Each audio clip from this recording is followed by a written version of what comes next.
Assalomu alaykum. Va alaykum assalom. Avval o'zingizni bir tanishtirib o'tamsiz? Mening ismim Akbar Kerim.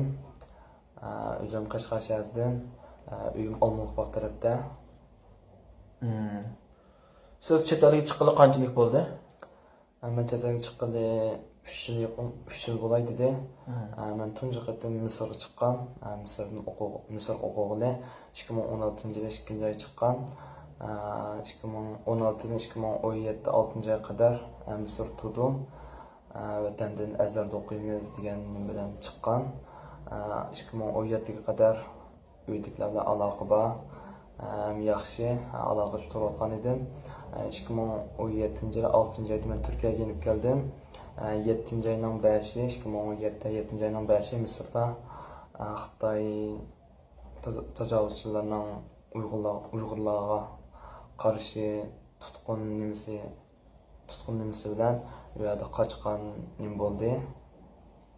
Ulardan qochib kelgan, Turkiyaga kelgani 1 yildan oshdi. Unda bo'lsa sizniki hozir musiqining yoki vatan bilan, ya'ni oilangiz bilan aloqangiz bo'ldimi?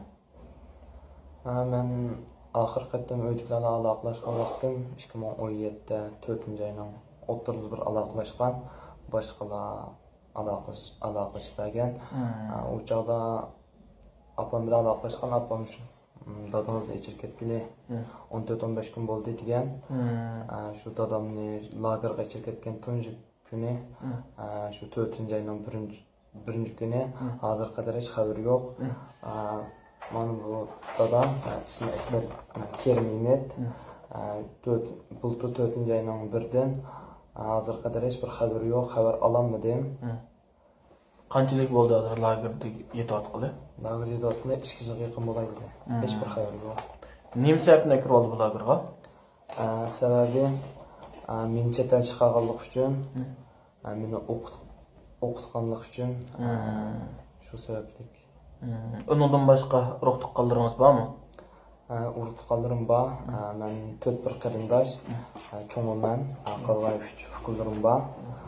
Bulardan bu qiz ukam ismi Oyisha, bu o'rtadagisi o'g'il ismi Abdurim. Bulardan hech bir xabar yo'q, nada nima ish qilyotdi. Uni uqmayman hozir. Ammo bu tarafdagi bir tuqqan kelimiz, bularni bulto ekir ketgan, dadasi bilan birga. Lagermi, to'ngidimi? Lagerga. Mushbalnimi? Mushbal bilan dadasini. Mushbal bilan dadasini ekir ketgan. Hozir qadar hech bir xabar yo'q. Qanchalik bo'ldi bu dad bola yetayotgan lagerda? 2 yilga yaqin bo'ladi o'xshash. Sizniki oxirida mush ekran oldidagi qarindoshlaringizga deydigan yurak so'zingiz bormi? Ekran oldidagi qarindoshlarimga deydigan yurak so'zim, hozirgi vatanning ahvoli hammamizga ayon.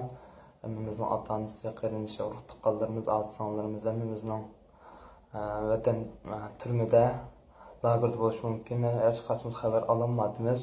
Shuning uchun deydigan gapim, shu guvohlikni bersanglar, balki inshaalloh guvohlikdan foydasi bo'lib qolar. Guvohlik bersanglar so'rayman. Sizga rahmat, Alloh razı olsun.